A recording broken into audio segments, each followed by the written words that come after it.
funded by the Broadcasting Authority of Ireland with the television licence fee. Down through the annals of time, Moore Street Market in Dublin city centre has held a special place in the hearts of many people.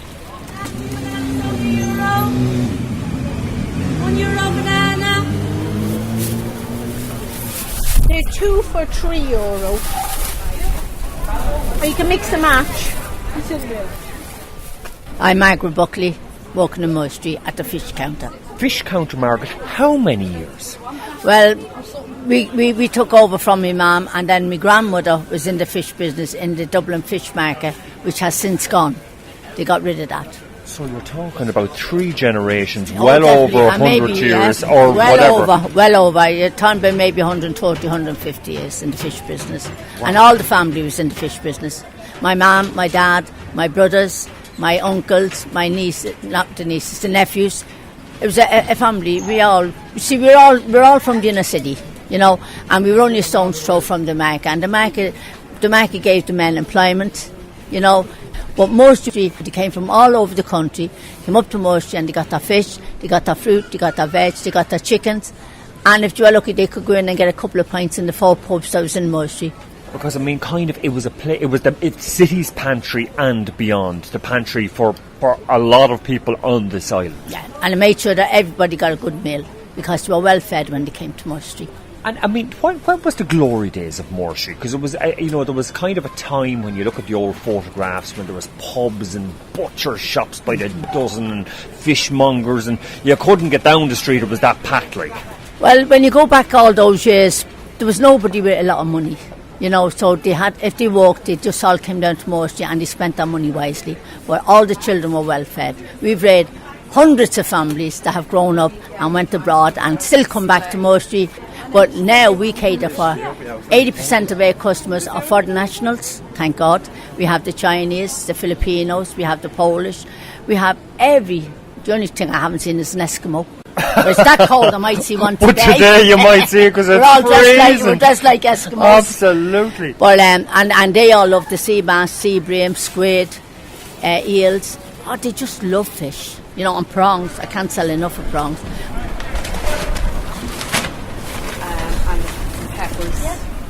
And we'll hear more shortly about the multi-ethnic diversity of our modern Moore Street market.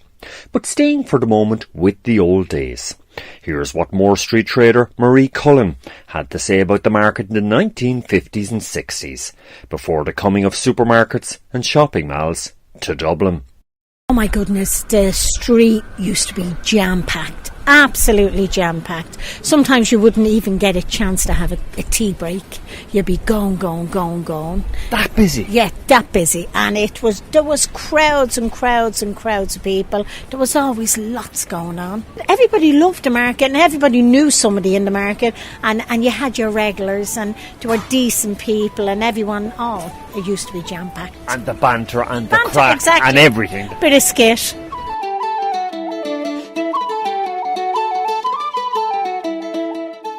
Moore Street was a great street because back then there was 80 odd stalls here, 30 odd butcher shops, 5 pubs. It was a great street. Moore Street trader Paul Shannon. Here's Barry Kinnerk, historian and also author of the celebrated book Moore Street, the story of Dublin's market district. To go back to the 1950s, you look at the traders who were there, they were cheek by jowl. There wasn't a square footage of space on that street. Those stalls abutted each other. They packed as many traders as they could in there at one stage. So much so that there were traders even out on Parnell Street into Summerhill almost, trading.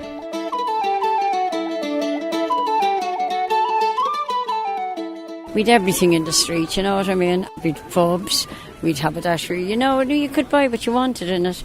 We'd a big Norton's down there, Delph and wherever. Moore Street trader Angela Wright. You know, we had Norton's, that was where that polo shop is now.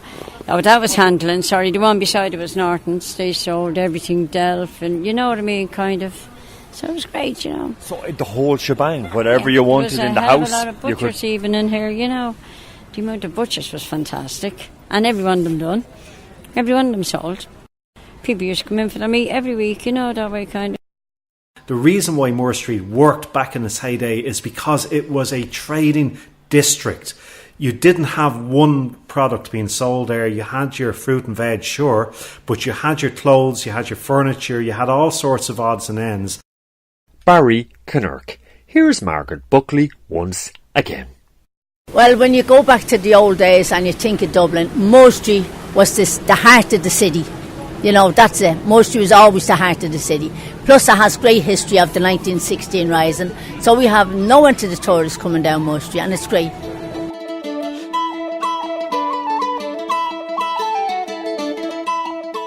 And as was touched on earlier in this programme, nowadays Moore Street caters to an increasingly multi-ethnic clientele, reflecting the diverse ethnic mix of our modern Ireland.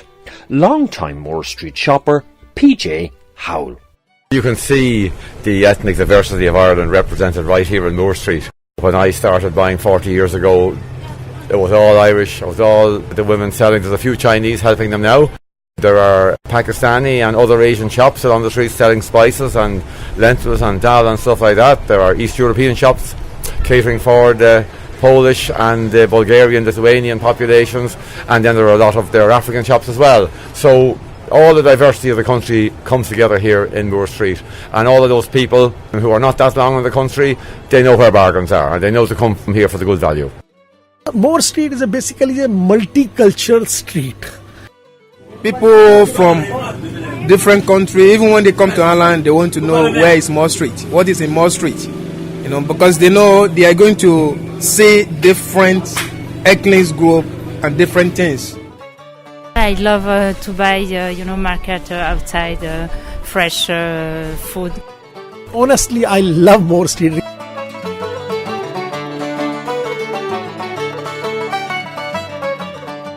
If you were to pick one place to represent Ireland, in particular its mix of people, it would perhaps be Moore Street, nestling in the shadow of O'Connell Street like a good-humoured, lucky but mischievous mascot. Historian Barry Kinnerk. A city is composed of people, and people are what's important to a city. And Moore Street sums that up like no other district can. It relies on people, the wit of the people, the humour of them, and I suppose the lives that they've led in trading and so on. It really tells a story of Dublin City. Moore Street is the people, of the heart of Ireland and the heart of everything. You come down here, you get your fruit and you buy everything. Everything is great. Moore Street plays a big, big part in the whole of Ireland. To me, it's the heart of the country, the whole country. This quintessential part of Dublin, it's as quintessential as a bowl of coddle or a pint of stout, and it needs to be treasured. Like the Book of Kells, it's not just a treasure of Dublin, it's a national treasure.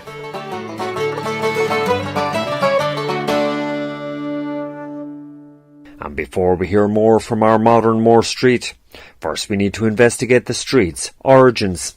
So just how did it come about in the first place? Historian Rob Goodbody of the Quaker Historical Committee of Ireland. That area to the north of the Liffey was not where Dublin City was originally. It was around the area around Christchurch, Dublin Castle. And for much of the history right through the 17th and the beginning of the 18th century, most of Dublin City was south of the river. But there was a bit north of the river, right back from the time of the Norman invasion, around Oxman Town, as it was called. But that area started to develop in the 17th century, and you got areas around Smithfield, would have been the biggest of them, but all areas heading into Upper Abbey Street, Capel Street, that sort of area at the end of the 17th century. Then when you got into the 18th century, it was starting to spread eastwards. And the area that around Jervis Street, Capel Street, that area from the end of the 17th century, the next bit over was acquired by the Moore family. And basically, the man behind it was Henry Moore, who was Earl of Drogheda. And he gave us Moore Street. And within a short while of Moore Street being established in the early 1700s, it quickly flourished. Barry Kinnerk. In times past, it was quite a genteel street. You would have had sedan chair makers and visiting opera singers who came to the city staying there and so on. But as the rents on the streets like Henry Street and Parnell Street began to increase, the traders of the city began to pack into this very tight, close packed little area of streets, a little warren of streets around the back of Rotunda Market, Anglesey Market, Coles Lane and so on. So the market traders began to squeeze into that part of the city. With Moore Street becoming the epicentre of that market district, which increasingly sold to families residing in nearby Georgian houses built by Luke Gardner. I came up with I suppose I coined it the phrase Luke Gardner's Pantry, because it became very clear to me that Moore Street was really catering to the Georgian houses, Georgian Dublin, around Rutland Square, today's Parnell Square. And you would have had all the big houses around Henrietta Street and so on. And the servants of those houses would have went down into the market and they bought the produce. The meat was taken back in wicker baskets. There was a pigeon that was sold down there called the Easterling. People don't eat pigeons, of course, nowadays, but in those days that was quite a popular draw. And the fruits, the superfluity of gentlemen's gardens is what one newspaper put it. So you would have had the pears and the apples, and damsons was a type of fruit. And they were all sold when in season in the market as well. So it was very much, I suppose, a well-to-do kind of market in lots of ways. You find when you look in the old city directories, butcher to the Lord Lieutenant, and this kind of thing. So very, very high-end kind of stuff going on. So you would have had butlers jostling for space with ladies, and the ordinary servants knew to stand back until their betters were served. However, by the mid-19th century, most of Dublin's north inner city Georgian houses, which had been built by Luke Gardner, had been sold off, subdivided into tenements and crammed with people living in abject poverty. Rob Goodbody. The houses start to get bought up by people who were renting them out to tenants on cheaper housing, in other words, not single houses, dividing them up. But that got worse and worse because the population of Dublin kept growing and growing and growing, and a lot of this was people coming in from outside Dublin.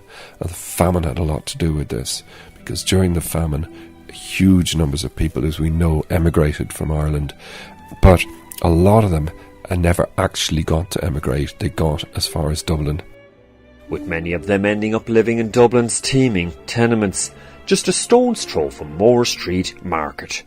So just how rife was poverty and disease in the tenements? Historian Lorcan Collins, who runs the 1916 Rebellion walking tour in Dublin City. Clearly, disease, be it as simple as scabies or be it as deadly as tuberculosis, were rampant in those tenements. And when people live on top of each other in such situations, of course, breathing the same stale, rancid air and wearing the same clothes day in, day out is going to promote disease and deprivation and death.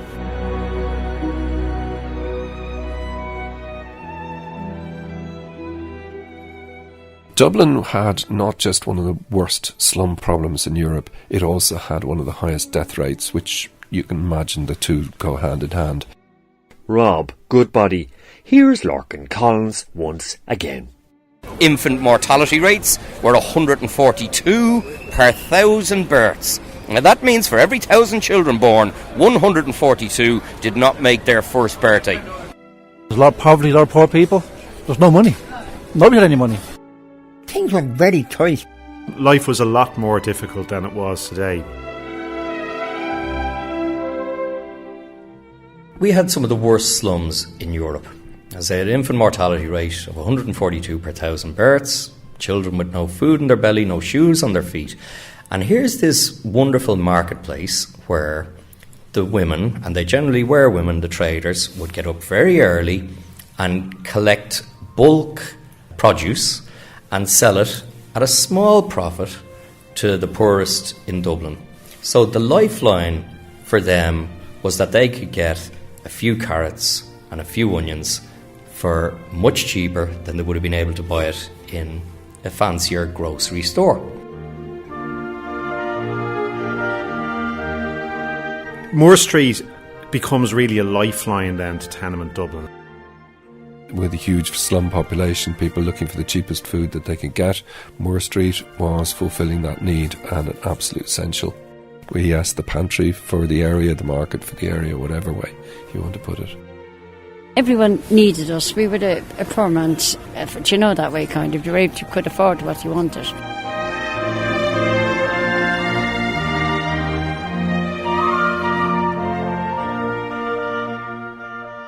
As Moore Street thrived throughout the 19th century, the powers that be in Dublin became increasingly watchful for wrongdoing in the city's premier market district, Ballykinnerk. In the 1840s then you had the Weights and Measures Act, so that was to ensure that customers weren't being given short shrift, that whatever they bought, they were getting the proper quantities and so on. In other words, they weren't being scammed. They weren't being had. And they would have went in at various times and kind of monitored all that and made sure that there was no black market trading going on as well. In somewhere like Moore Street, they would have been keeping a close eye out for pickpockets, which would always be a problem where there's crowds gathered and where money is changing hands, because you watch where people are putting their money, where they're keeping it. And so it's kind of Fagin and Oliver Twist and all the boys, that those kind of people would be hanging around markets.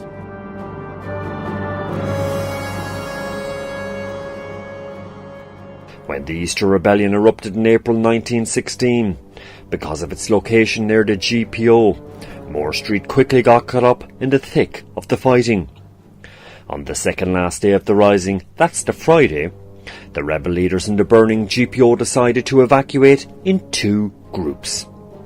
The first group, led by William Joseph O'Rahilly, left the GPO and headed in the direction of Moore Street. To explain further, here's historian Lorcan Collins on location in Moore Street.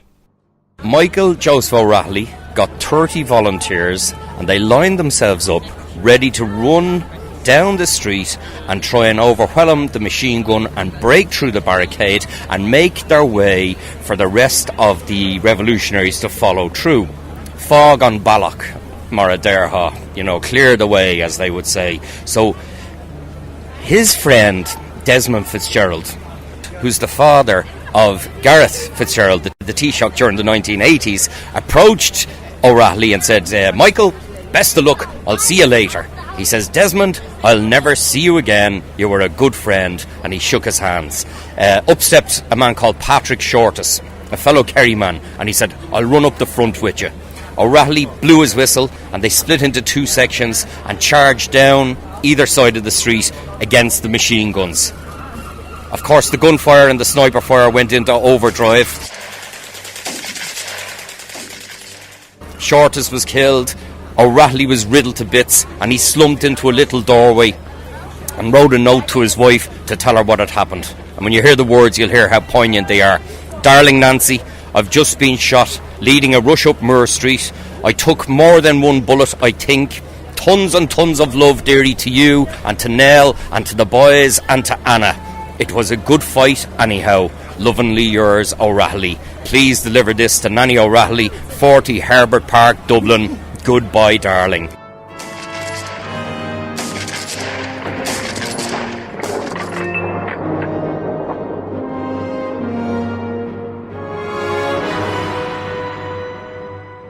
Throughout the 1916 rising, those Dubliners living in and around Moore Street found themselves in the middle of a battlefield. Ballykinnerk. When the rising broke out, the ordinary people of the street would have gone out, put themselves in harm's way, in danger of being shot by sniper fire, just to see what was going on. My mother was there living in Moore Street when the rising was on. You see, she was living in number 25 with her mother and her brothers and sisters. They couldn't come out because the shots were going up and down the street. And she used to tell you the stories. Oh, yeah. Seamus Markin, who grew up on Moore Street in the 1930s and 40s. Like, and she told us like that. Sometimes there'd be a window open and someone would shout, "There's a man after being shot outside Willie Carroll's." Things like that, you know, and sometimes some of them could get a sideway view, because if you popped your head out or you'd be shot at, you know what I mean?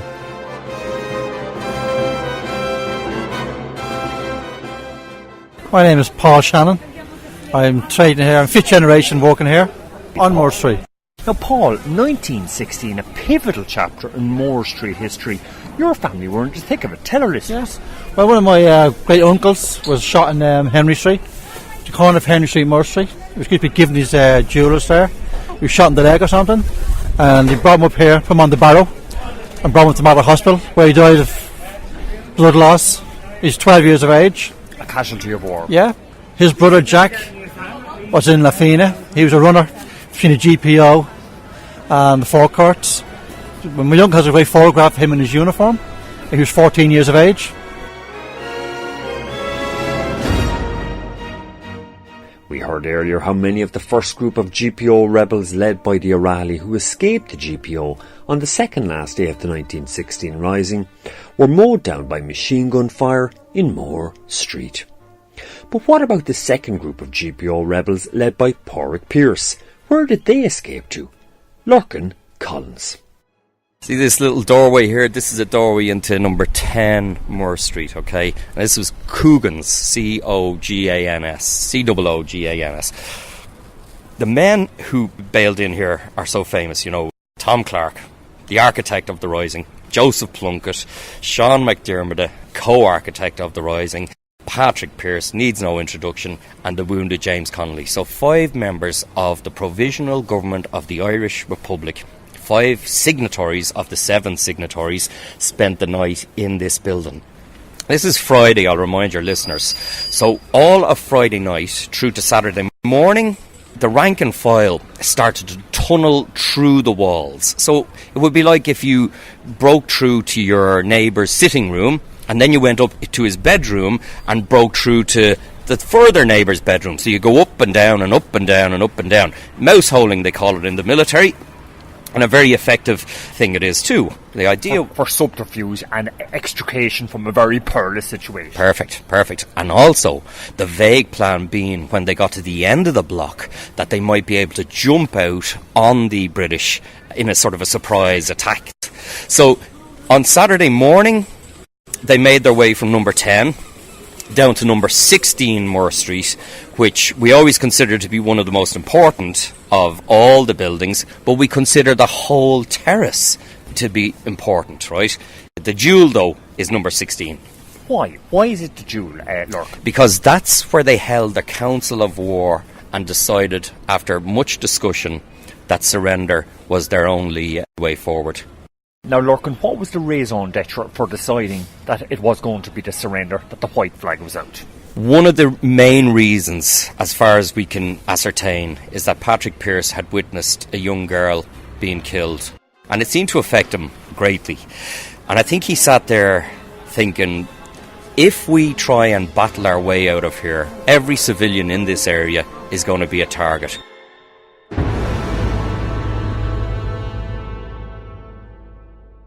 And the small house of number 16 Moore Street, which Lurkin Collins just talked about, has through time come to symbolise the heroic last stand of Ireland's 1916 nationalists of the Easter Rising, and is revered by many as Ireland's Alamo. Historian Barry Kinnerk. Ireland's Alamo, I suppose, really, because it was where the rebels took their last stand, just like happened at the Alamo in Texas. Moore Street was important. It was a battlefield. Like, when they came out of the GPO and they came down Henley Place and they burrowed their way all the way down to Moore Street, you know what I mean? And it was there that they took out Connolly from number 15. But some of the lads burrowed still further, right down as far as O'Reilly Parade, to the back of Kelly's shop. So, like, it is a historical place. Seamus Markin. Here's Paul Shannon. Moore Street, and not much just Moore Street, the streets around it. That's a heritage site in itself. Under most international rules, this is a battlefield site. Like the revolution started from Moore Street and city centre. Moore Street has a history and it has a character, and it would be great that that could be built on. Moore Street shopper PJ Howell. Here's Moore Street fishmonger Margaret Buckley. The 1916 Rising, I would love to see a museum dedicated to our heroes of the 1916 Rising here in Moore Street, and it would bring in untold business and untold tourists into the whole city. Moore Street is so important to us as a nation, to the citizens of Ireland.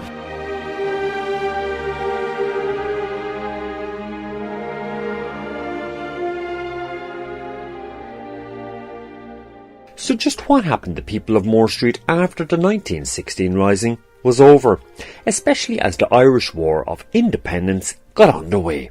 Barry Kinnerk. Well, the tide of public opinion was turning after the Rising. People began to look with some sympathy on the rebels for what had actually happened in Moore Street, and they began to support and aid and abet the struggle.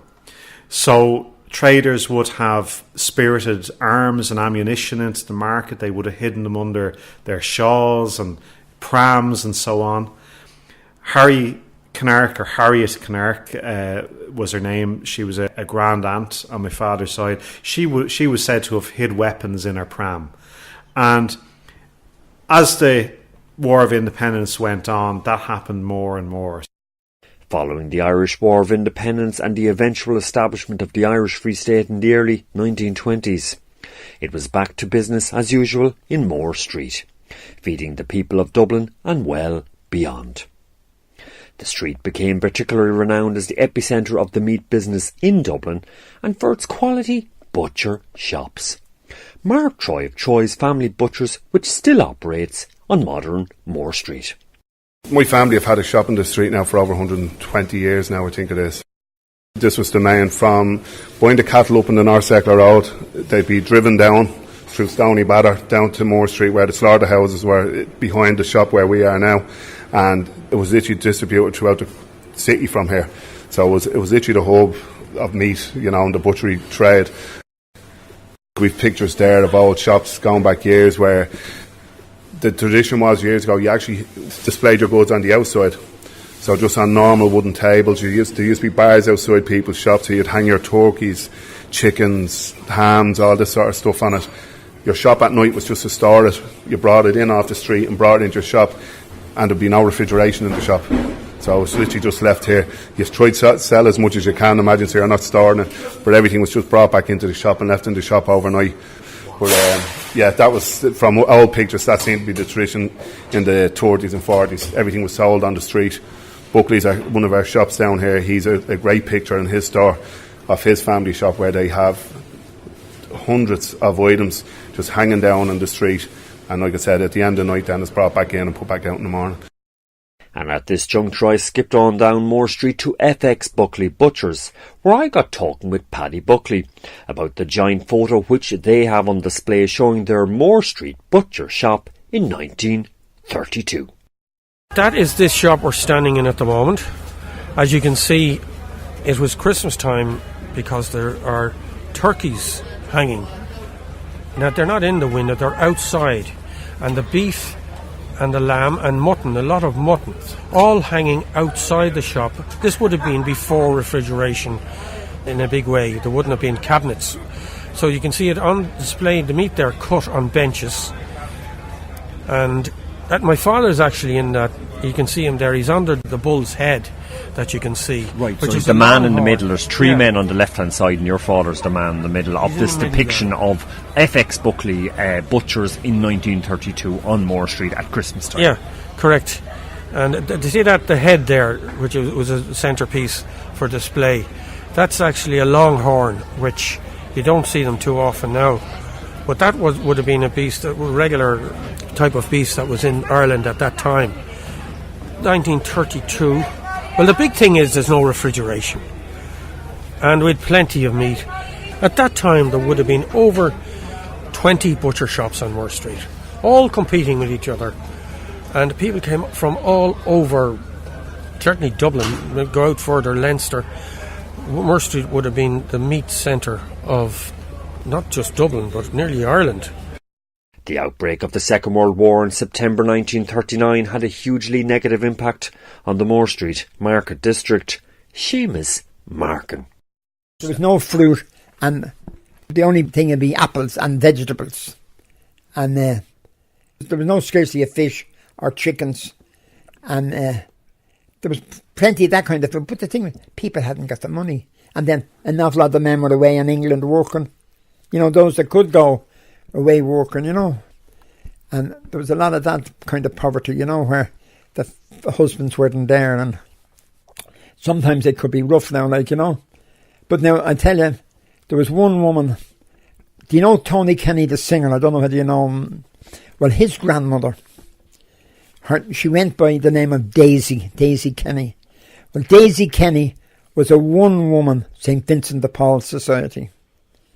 Now, I know that. The reason I know it so much is I used to knock around with her youngest son, and she had a second-hand shop down in Moore Street Market.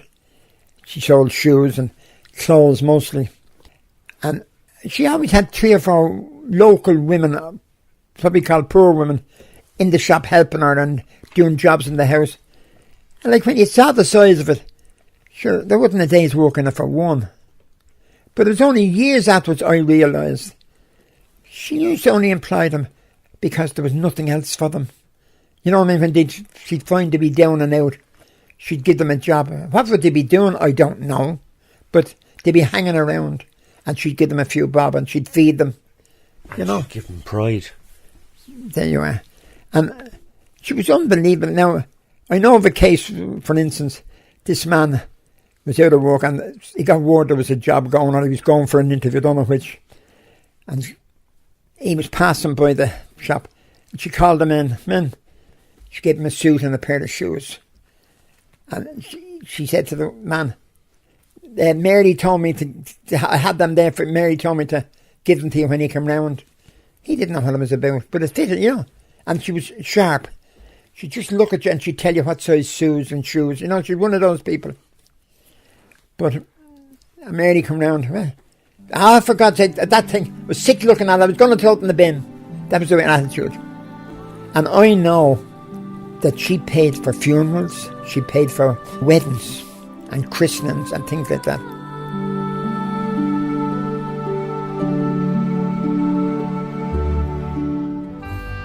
And staying with the kindness of Moore Street traders. During the Second World War, the traders came to the rescue of one girl and her family, whose North Strand home had been bombed by the Luftwaffe. Barry Kinnerk, historian and also author of the book Moore Street, the story of Dublin's market district. There was a house down around the Strand where there was a young girl, Chrissy Cronin.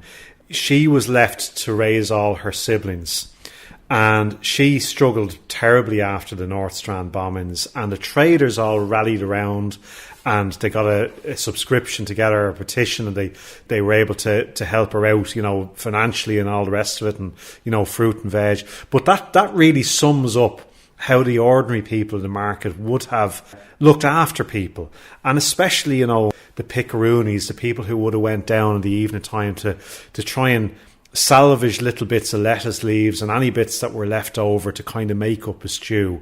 And they were always kind of looked after, those people. They were always helped out. And young girls who maybe came up from the country, girls who had gone into the Rotunda Hospital maybe to deliver a baby, they'd known to look after the baby afterwards. That was a very familiar story in the markets, that, you know, they'd wander down into Moore Street. Would you know anyone who'd look after a baby?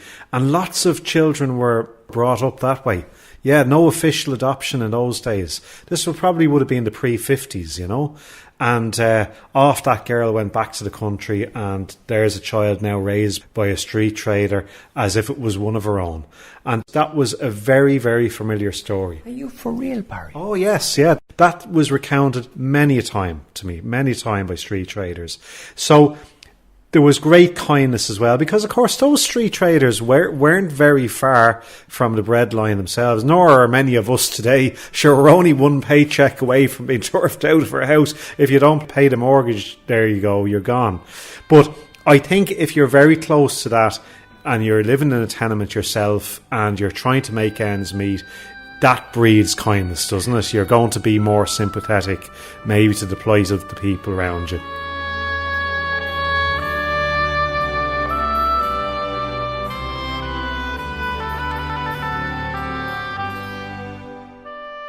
In Moore Street Market, I remember now one time there was some local tragedy, and immediately they used to get a big brown paper bag and they'd go round to all the stalls.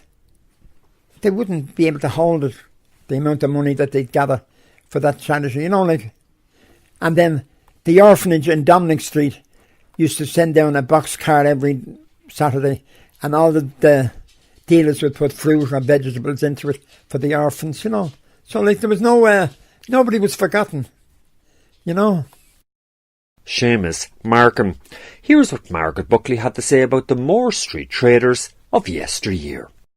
They were martyrs, I have to say, because the husbands in their days, when they went out to work, it was for the pub. A lot of them just spent their money on the pub. So the women had to get out and work to feed all their children. Women were really pivotal. It was a very matriarchal society, very strong women, very capable women. A lot of them couldn't read or write, but they were extremely astute business people. It was the women that held Moore Street, if you understand. I know the men probably come down and helped in the later years. They would come down then and probably, pull in and pull out the stuff and lift the loads and all. But years ago anyway, the women hadn't got that much stock. They would only get what they could that day, sell it, and go home. Moore Street trader Amanda Higgins. Here's Paul Shannon. They're strong women. My mother was a strong woman. She's a very quiet woman, but she was a strong woman. Women's lib, they were doing it long before that. They were doing it. My mother did everything. She worked here, raised 8 children, went home and cooked. She's on the go 7 days a week. Never rested. On the go. She was literally spending the best part of the day here at the stall, bringing in the money to feed the family, 8 kids at home, and then heading home and doing all the work that has to be done on the domestic duties and all that. Oh yeah, and then bake on a Sunday. She used to bake on a Sunday. The only day she had. Yeah. She's a great woman, she was. Superwoman, eat your heart out. But a lot of other people are the same. A lot of women here the same. I remember them here, all weathers. Remember my mother walking into the house and she'd be soaking wet.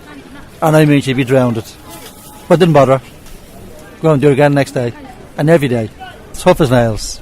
Absolutely. Pure grit. I mean, what's the big lesson we have to learn from these women? Don't give up. Simple as that. My mother never gave up. And all the ladies here never gave up. Went out there.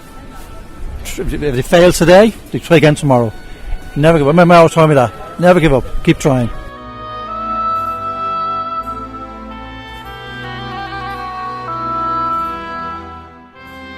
And I had this question to pose Moore Street trader Caroline Allwright. Caroline, what are your memories of your Auntie Mary and your mum in those days of the 1940s, 50s, 60s when Moore Street was very different? Yeah, it was packed in them days. But my mother would go down to the market early morning, buy the stuff, push it up on a pram, set it up and sell it. My Aunt Mary would come around with a bowl of soup for her because she lived upstairs, had a bowl of soup, and she'd have that for her break. She'd have a little bin beside her, the tin bins that you used to have years ago, and she'd fill that with paper and sticks and like that, and that'd be our day there beside the fire selling that stuff. And that went on 6 days a week in all weathers.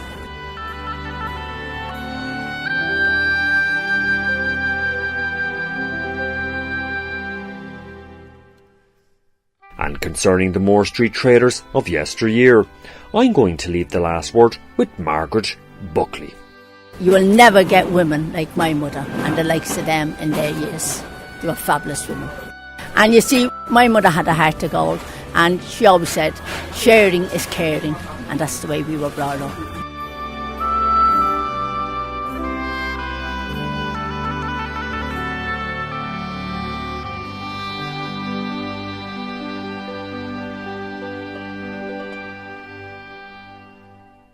For the last while we've heard a lot about the Moore Street traders of yesteryear.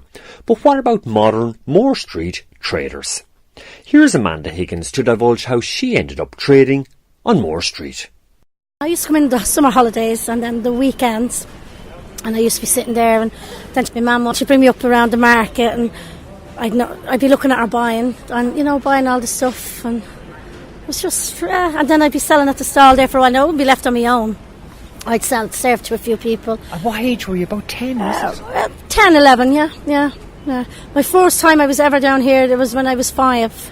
My mum wasn't well. She was over in the Rotunda Hospital, and my dad had to go to work. So we left me here with my Auntie Annie, and I was underneath the stall with a crayons and colouring book. Wow, so this was literally your school of life, in many ways, quite literally. Yeah, she was brilliant, yeah. She still is. She's 88 now, and she's still alive. That's fantastic, isn't it? Yeah. Not a bother on her. Totally. She's a brain like an elephant.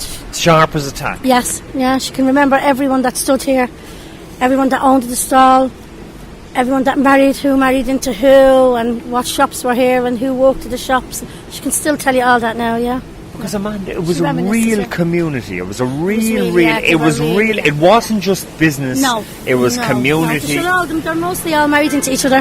Hiya. And at this juncture, Amanda had to serve a customer. Thanks, honey. Now, see you next day. Thanks, you're very good.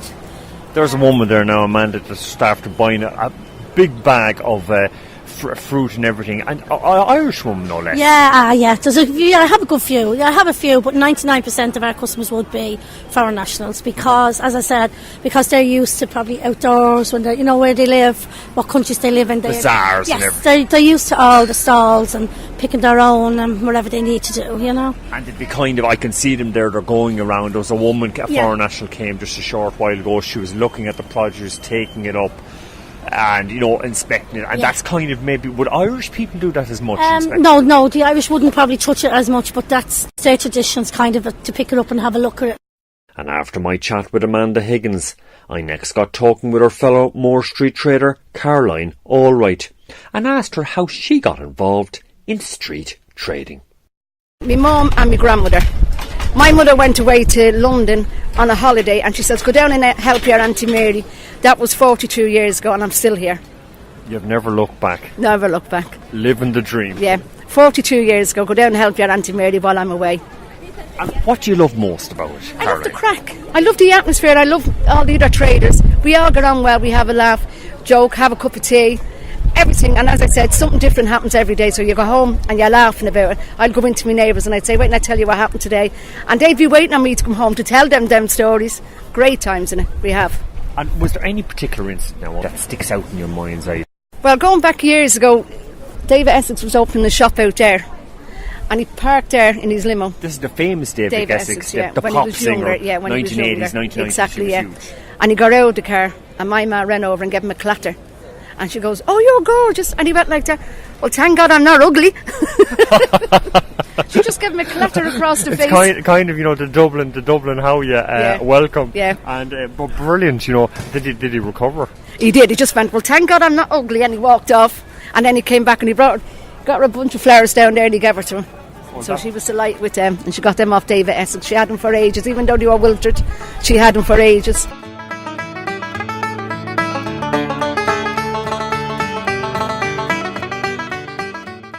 Hi, my name's Marie Cullen. Marie, what are you selling? I'm selling fruit, veg, everything there, wreaths, holly, the whole lot. And what's the best part now of the work, like on a day-to-day basis for yourself? What do you enjoy most about selling here on Moore Street? Well, it's very hard work. However, every day is totally different. Totally different. If you come in one day, it could be totally different, the next day totally different, but you see the same people coming up and down through the market going to work, and you do have the regulars that come down. Right. They're 2 for €3. And at this juncture, Marie had to serve a few customers. No. Hi guys, need anything? Banana? I just watched you in action there, Yeah. Marie, and literally we've had people from Europe. I heard Spanish there at one point. Yeah. There was an Irish man. There was a gentleman from Asia. Yeah. I mean, so you're getting the world and her mum. United Nations. I think I'll be a representative for them. Maybe the government can send me over there. And here's a man now. I don't have me in peak progress. What do you need today, sweetie? Red onion, €1, honey. And one. Have a good day, darling. Talk to you again. Where are you from? Mexico. Mexico. And do you shop here often, do you? Yes. He's always through the market. Right, so you're a regular. You're a regular yourself. Yes, because this is cheap. Yes. So it's good. You like the fruit. And You like. He likes me. This one is very. Ah, good. You're saying all the right things. All the right things. And and what part of Mexico are you from? Chihuahua. Oh, Chihuahua. She Right. have the dog. The famous Like dog, the doggy. Chihuahua. Like the Great. doggy. Yes, have the doggy. Yeah.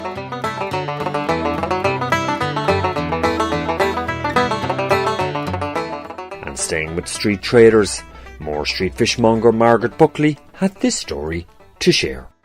I never wanted to do fish. I wanted to be an air hostess to travel the world. But we did travel the world. Melda and I and May Gorman, courtesy of Aer Lingus, went out to every corner of the world in their book, Cara book. And all their customers seen us. And they thought it was a nightmare when they opened up the book and seen us. Because this is the Aer done a Lingus piece on tourist book, and they did a piece on done yourself, a the piece, fishmongers yes, and exactly. the traders of Moore Street. Just the three of us with a load of fish in our hands. And we didn't know at the time, but when we went back after the Christmas, and a lot of our friends, one was going to Australia, one was going to America, one was going to South Africa, Spain, and they were after falling asleep, as you would, a few drinks on the plane, and when they woke up, they thought it was a nightmare. When they seen Melda May and I, what's happening? And it was a lovely piece done on the three of us. So you had the last laugh. As I said, I travelled the whole world courtesy of Aer Lingus without paying a penny.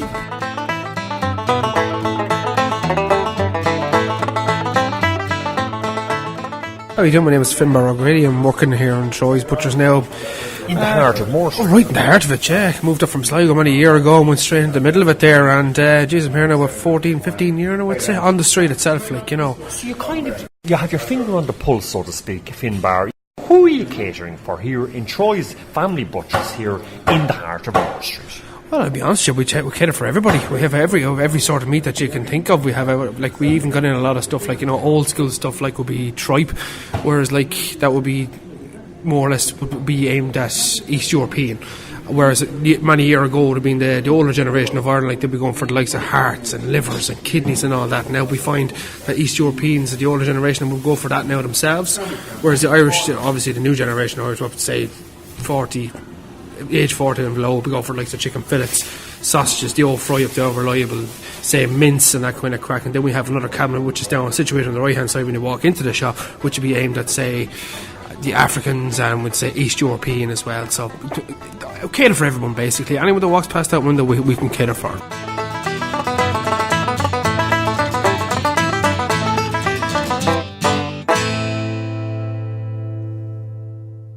What's very clear from prior commentary is that Moore Street has changed with the times to cater for the needs of our modern, multi-ethnic Dublin. As a result, Moore Street nowadays sports a mix of Irish and also ethnic shops, such as the Asian Spices Food Market shop. I'm Vicky Mehta and I have shop in Moore Street number 12 Asian Spice Food Market, and we have all ethnic spices and all like herbs, Middle East, Asians. We have all mixed kind of spice, flours and all Chinese herbs. So it's kind of all Asian ethnic mixed stuff and all Asian vegetables, Asian ethnic vegetables. Right, and all the Asian food fare, so yeah, to speak, you can from say. vegetables to meat and everything, all the whole meat, jalopy. meat belongs to all Irish halal meat. We have all like lamb, chicken, all Irish product. Right, absolutely. So you're doing the whole gamut, Vicky. Yeah. And Vicky, what kind of clientele now? Who's coming in to buy in the shop? We have almost all kind of clients. More we have Asian and Irish customer. Now these days Irish turn to more Asian cuisines. So all the time they are coming and looking for specialized Asian herbs, and we have all those herbs here in my shop.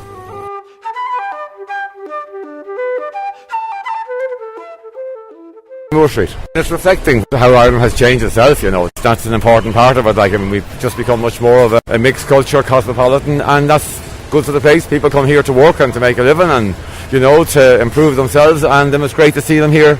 So many different cultures coming to Moore Street. Moore Street shopper PJ Howell. Here's historian Barry Kinnerk.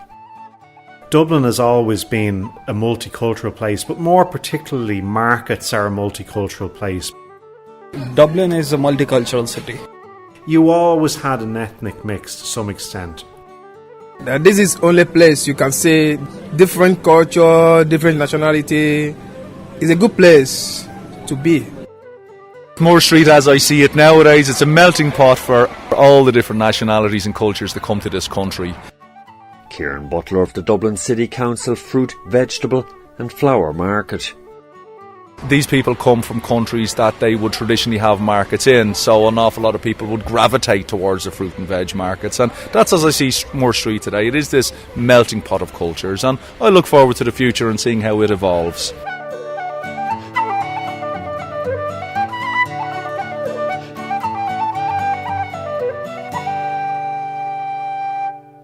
No documentary on Moore Street would be complete without broaching the issue of the street's future. At the time of making of this programme, there exists much public debate over the future of Dublin's most famous, Margaret Street. I asked various contributors what was their vision for the street. Moore Street trader Caroline Allwright. Well, I'd like to see more stalls in it, different stalls. We don't need another supermarket. We don't need any of them. We've enough of all them around us. A nice little park around the back there that we can go around, sit around, have a cup of tea and all have a chat on air breaks. Someone else comes and takes over. More stalls, more different things that we can sell. And you said a park as well, so it's a kind of a recreation area. So this is a place, kind of an oasis in the city of sorts. Would I be right? Yeah, exactly. And there's plenty of history down here. There's an awful lot to do with 1916 down here. A little park to them, to bring people in and let them see the history of what happened in 1916 and the history of Dublin, the history of Ireland, the history of Moore Street. What a great street this could be, with the natural-born traders who have been here for generations, intermarry that with the physical buildings that were there from the Rising, and with the potential for museums and tours and plaques all along the walls to make it one of the most beautiful historic centres in Dublin.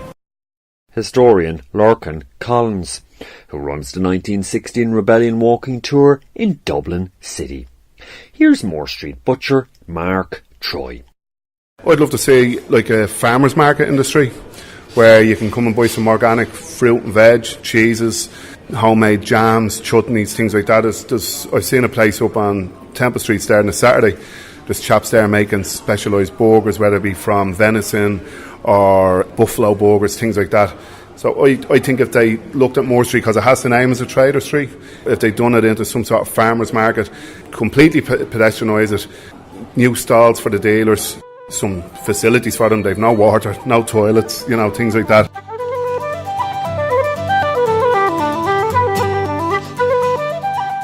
My feeling is that they could move the whole footprint of the market east and recreate some of the old market that existed. Moore Street historian Barry Kinnerk. If you opened up Moore Lane, the backs of the houses there, the lockups and so on, you could have shops again, like Camden Market. If you go to Camden Market in London, that's exactly how I see the future of Moore Street existing. But the Casual Trading Act is very limited in what it allows traders to sell. Fruit and veg, maybe a little bit of confectionery, you know, fish. But what we really need to bring new life into the market is the craft goods, the cheeses, the wines, the small little kind of, you know, leather goods and so on. We need to have that brought in there, because There's no reason why Moore Street can't be marketed abroad. When you're flying in on your plane flight from some part of Europe or America and you open your Skyways magazine or what have you, you need to open that and visit the famous Moore Street Market and feel that this is on the itinerary. This is the Lonely Planet guide place. This is where I have to go when I come to Dublin. Alongside Temple Bar and the Guinness Storehouse and the Book of Kells, Moore Street is on the agenda. It's on the itinerary.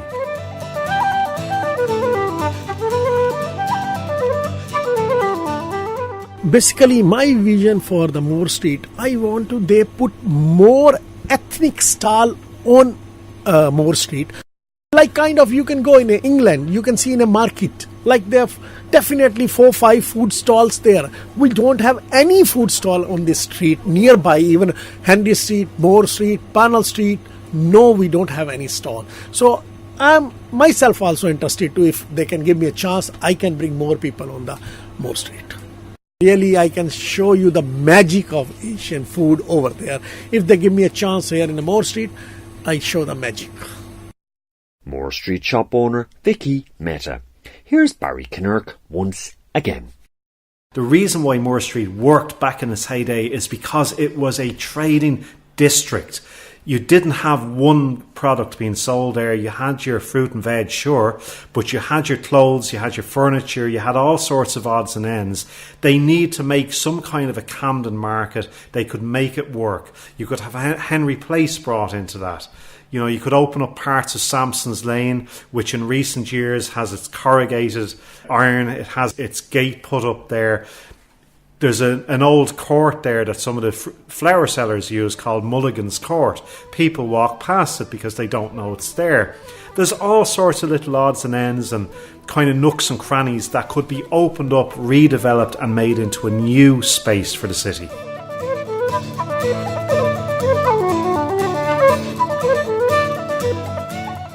Moore Street.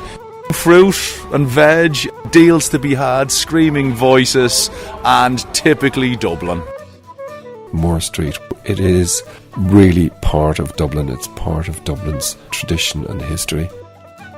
It's always Moore Street was very good, you know. Heart of the city, I don't think it'll ever die, it'll never go. Moore Street, it's a character. It has a life of its own. The people there, I love it, absolutely love it.